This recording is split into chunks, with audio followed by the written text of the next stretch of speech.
When people get divorced, you assume the relationship is done. That's it. Feelings are gone. That's why you're getting divorced. But our Tino Cochino radio listener, Sheila, is not sure if she is completely done with her ex-husband. Oh, dang. She reached out. She's looking for perspective. It is listener therapy time. Serena has the DM that Sheila sent. Me and my ex-husband have a little girl that is in soccer.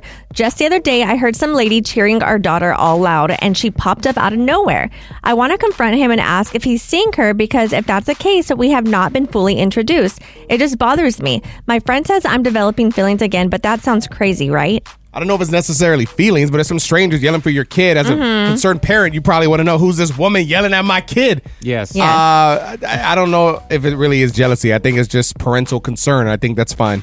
Yeah, I feel like that's normal, because I would also want to know if if I had divorced my husband and then he was seeing somebody else, like I would want to know who's around my child, all the time. And it's fine if you're dating someone, but I would just want to be aware of who they are. Nicasio has a look on his face. Let me guess. You think that this lady has no business knowing who the woman is? Yeah, for sure. I mean, yeah, like if it was a guy, she wouldn't care. She wouldn't even ask any questions if a guy was cheering on her son or daughter.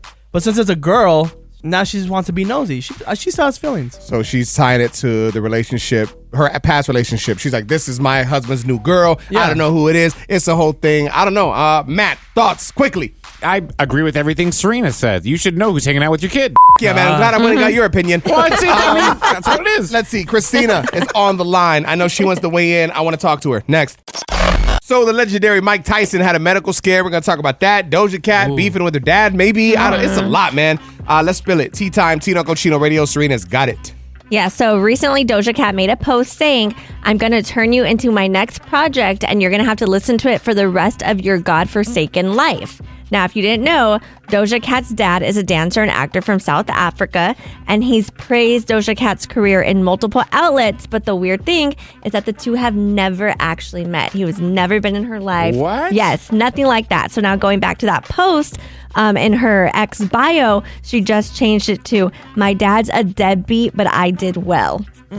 So everyone's like, yeah, it has to be about her dad. This next project, she's going to go off on him. So we'll see. Guys, do you see why you have to go to therapy? Do you see why you have to talk about your stuff? If you don't, it stays built up. This girl's at the most biggest point of her life. Her career's never been bigger, but she still has trauma. And she's going to let it out through her music, and that's a beautiful thing. But still, she's had to wait all the way till she's almost 30 years old to talk about it. Bro, don't live with the drama. Talk to somebody. Get it off your chest. And be happy. What's going on, Mike Tyson? Yeah, so he had a medical emergency. He was on a flight from Miami to LA when he suffered an ulcer flare-up, and it was so bad that the airline staff had to put out the call for any medical professionals on the plane to come forward. Apparently, he became nauseous and dizzy. He is now recovering and doing great, and Jake Paul is making it clear the fight is still on, saying people love to make ish up, and reassured everyone July 20th is still a go. I'm excited for it, man. I think it's going to be a hell of a fight. Be really good. I wanted to go till tickets were like $2 million. $2 million? You can't afford We talked that? about this on the show, man. Yes, we did. Matt must have not been here. You that can day. find nosebleeds. He was here. Coming up next.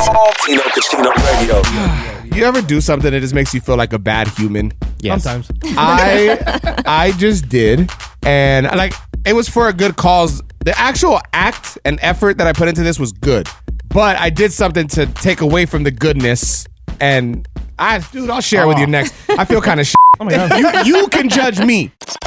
All right, so this is Tino Cochino, and I did something that made me, I don't know, feel a little questionable, but I mean, it is what it is, I guess. So I have a friend, and he had someone close to him pass away. And he had shared a GoFundMe link. And obviously, I want to support. So what do? I log into my GoFundMe, and I made a donation. Okay. Now, here's the thing. My friend does not know my real name, like my government name. He just knows me as Tino Cochino. Gotcha. So when you go to the GoFundMe page, I see Guadalupe Montes, and I'm like, oh, there I am. But he doesn't know Guadalupe Montes.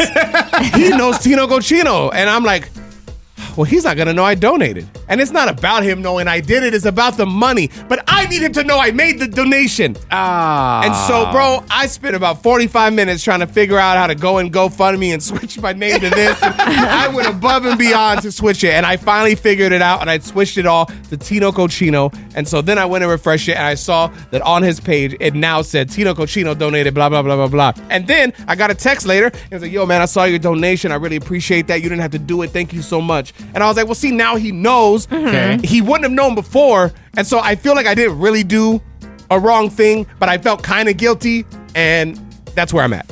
I can't remember if this was in my psychology class, but it said, is there really any good deed? Because everybody kind of does a good deed to like for themselves type things. Even if it makes you feel better about yourself, it's for yourself. Yeah, so I feel like you're not really in the wrong because if that's what a good deed is, it's like you're still doing a good deed. Yeah. But you still get like that satisfaction out of it. But see, and the thing is, I didn't want satisfaction from other people. I don't want it to come across like that. I just wanted him directly to know that I did it. I didn't want him to think that I didn't care.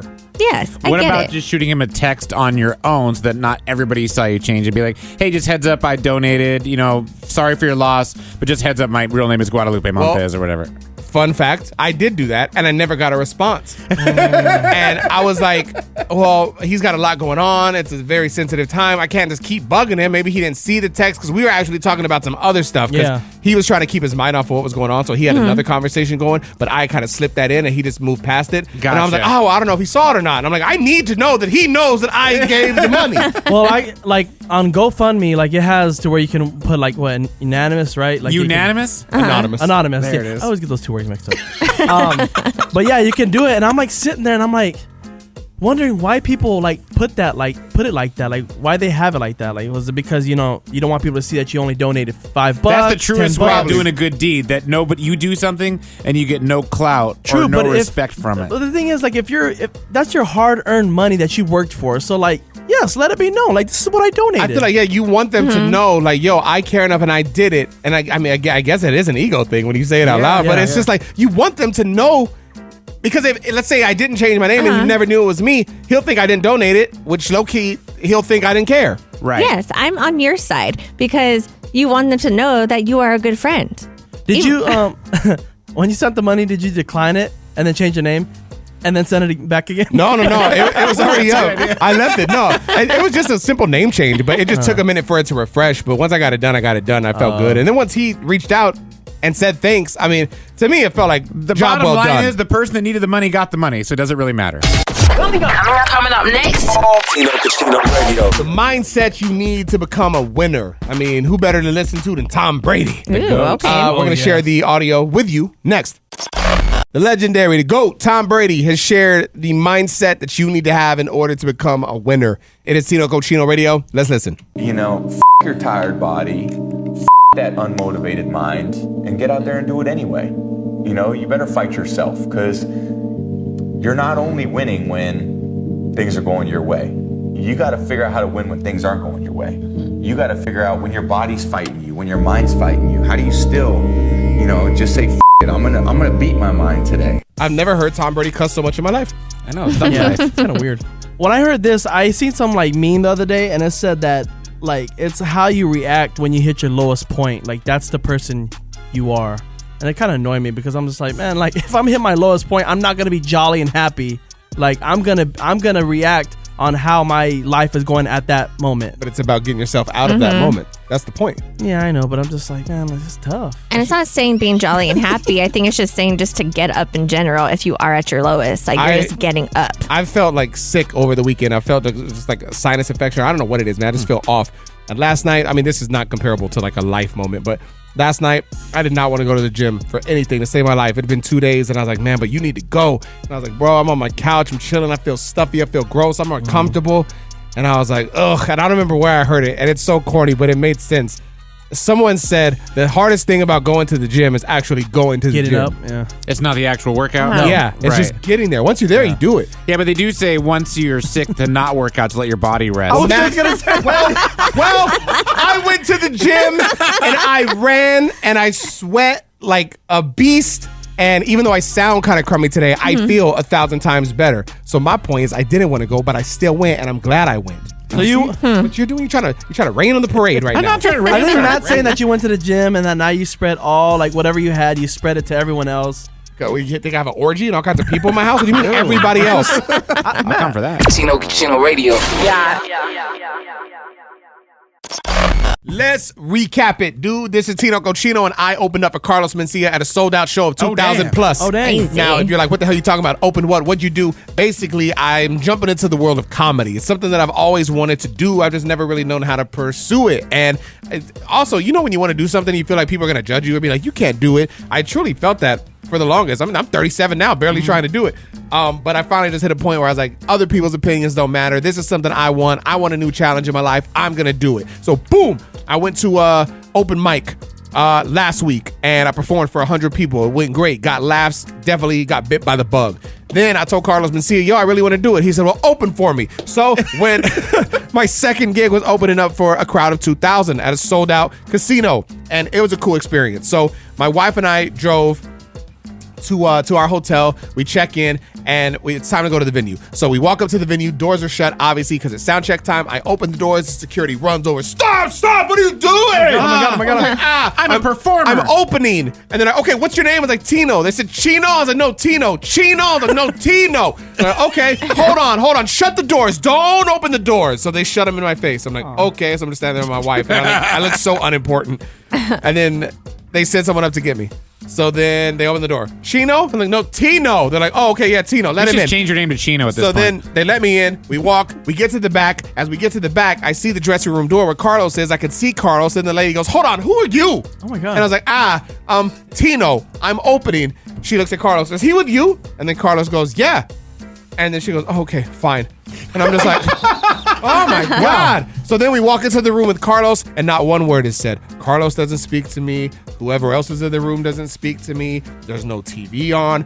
It is quiet as a church, bro. Is that something that Carlos does like before? And that's what I was wondering. I was like, maybe this is a pre-show ritual I don't know about. So I'm just standing there with my wife. Someone's sitting on the couch, so we can't sit. Carlos is on the other couch. We're not just going to sit next to him. We stood there for What's about... he doing? Just sitting in silence? On his phone. He's sitting there and he's on his phone staring very seriously at it. Did No you emotion. Did you ask him like, yo, Carlos, you good? I didn't say anything. I didn't know what to do. I didn't know if I was going to interrupt. Is this meditation time? I don't know. We just stood there, bro, for like 7 minutes. And then finally someone got up from the couch, and then we sat down, and then he looked up. I was like, hey, man, this is my wife, Chelsea. And then he kind of opened up. Oh, hey, what's up? He's like, sorry, man. I was on my phone, man. I was engaged. And I was like, oh, okay, it's all good.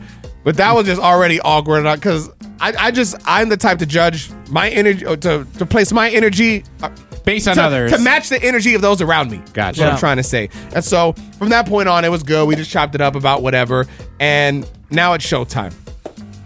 The difference between the open mic that I had and this was that at the open mic, I went 6th. So there were people in front of me that could kind of warm up the crowd and get people ready. Yeah. That's For true. this, it was like, hey, man, it's 8 o'clock. Go. Hot seat. And I'm just like, holy hell. So I walk out there just, hi. And I can still see people trying to sit down and find their seats. And I can see the bars packed. And I'm like, damn, this just... whatever. You're the opener, just do it. And so I wasn't nervous, which was exciting, and I did my thing. And there's this one joke where I talk about sex, and as I'm talking about it, I look down and I see this couple that had to be 70 hooked up to oxygen, and I'm just like, well, they're not going to relate to this one. Oh, they used to. Did they laugh? They did not laugh. No, they were You serious. should have been like, they're not doing it. And so, anyway, I ended up getting laughs. It was really good. Did my 5, walked off. It's all good. Now, the advice and love that I received after was awesome. And that's what I want to break down and share with you next. All right, so we're recapping the Carlos Mencia opening experience that I had. This is Tino Cochino. Instagram's at Tino Cochino Radio. If you want to see some pictures, go check that out. It was a dope experience, man. I'll forever be indebted to Carlos for allowing me the experience. I mean, just here's the thing. I know that when it comes to any job, right? When you work hard at it for however many years, I don't care what the field is, when someone else new comes in and just gets a look, you're probably like, yo, you don't deserve this. Well, it's who you know. Mm-hmm. And at the end of the day, connections are connections, and I am aware of that. And so the fact that Carlos would allow me to open for him, my second show for 2,000 plus, is something I'll forever appreciate. So at the end of all of it, we all go to the bar. It's Carlos, his opener, Gabe, myself, my wife, and we're just, hanging out and chopping it up. And Carlos was basically like, yo, man, you killed it tonight. He's like, I'll be honest with you, I didn't watch the full set. I just listened. I wanted to hear your timing and hear how the crowd reacted and how the laughs were. And you got it. You got it. Like, it's there. I can see something happening for you. Like, man, I appreciate that. And even his opener was like, that's the biggest thing, man. It's the confidence. So many people don't have the confidence to stand there and stay confident, even if they don't get a laugh. He's like, and you knew how to maneuver that. And so, yeah, man, I think you just got to stay at it. And then one thing that the opener said to me was, but you know, you're so new in this, you can't expect Carlos to just take you on the road. Like, you got to keep grinding, which is obviously a fair thing to say. Yeah. Right. But then Carlos was like, look, man, don't forget those next 2 shows, I got you. And the shows after that, I got you. And any show of mine you want to be on, it's yours. And I was like, yes, I made it. Going on tour. But so it was just really cool. And then at the end of all of it, I was like, all right, bro, we're out of here. Bye. He's like, let's get a pic, man. Let's get a pic. And I was like, hell yeah. So as we go to take the pic, he looks at me and kind of comes in close. And he's like, man, I'm very curious to see where you're at a year or 2 from now if you stick with this, because you're funny, you're smart, you've got the look, you've got the confidence. I truly think if you stick with this, you're gonna do something major. Damn. And I was like, wow, to come from someone like that has been in it so long and been through ups and downs and is still here and still selling out shows. And he really is like a comedic genius when you watch him and his crowd work, and it's amazing. He's a pro, yeah. And so to get a compliment like that felt good and just makes me want it even more. So I've got more shows coming up. I'm booking them. I'm doing open mics. I'm doing whatever.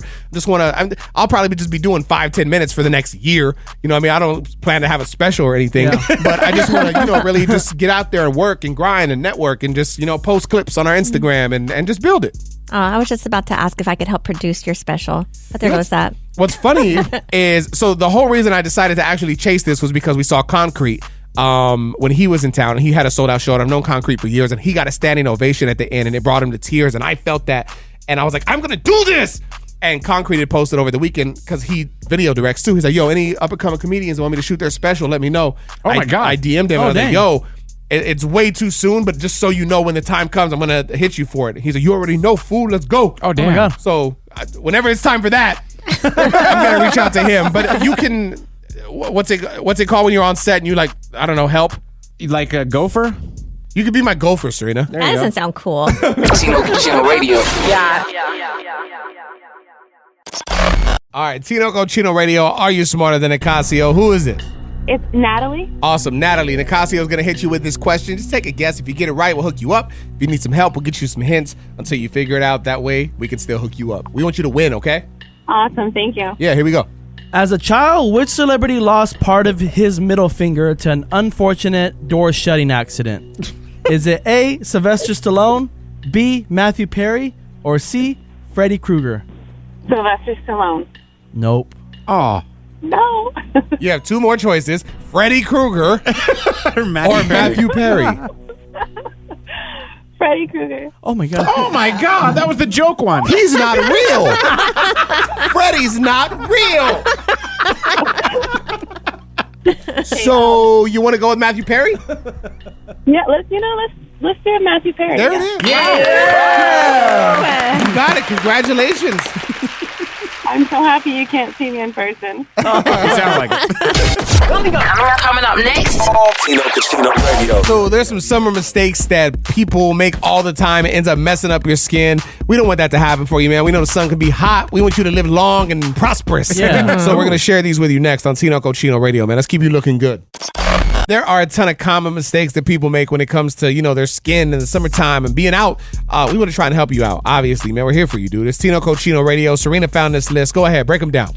1 is drinking in the sun, because the alcohol kind of depletes your skin's antioxidants. So these are things people need to not do, right? Correct. Okay, so don't drink in the sun. Got it. Mm-hmm. And number 2, applying sunscreen with pore protection. So you need something with at least SPF of 30, which blocks 97% of the sun's UV rays. I feel like that's important to know, because I think a lot of people just see the word sunscreen and they're like, okay, get it. Yeah, I'll get a 6. Or they'll get the 15. Yeah. You have no idea what number, so do some research on that. It is cheaper. Number 3. And this is also important involving sunscreen. Don't use one with insect repellent, because with like bug spray, you only need to apply that once a day. With, sunscreen, you're applying that every few hours. So if Which no one does, by the way. Yeah. So if you're doing that with the bug spray, you're like, no, you don't need all that bug spray. Okay, number 4.